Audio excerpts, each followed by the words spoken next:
How to modify an account in WHM.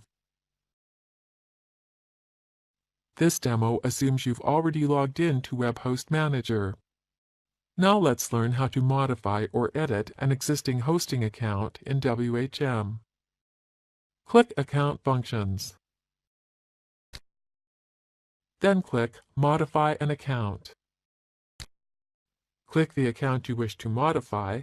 We'll choose the anotherdomain.com account. Then click the Modify button. This is where you can modify an account.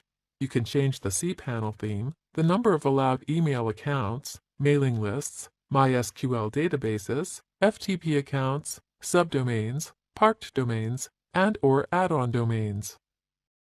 Let's go ahead and change a few things.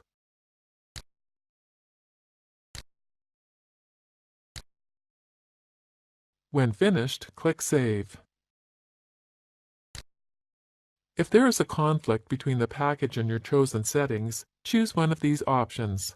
We'll create a new package with these settings. Click Proceed. That's it. The account has been modified. You can return to the Modify an Account screen at any time, as customers may periodically want to upgrade their accounts. This is the end of the tutorial. You now know how to modify an account in WHM.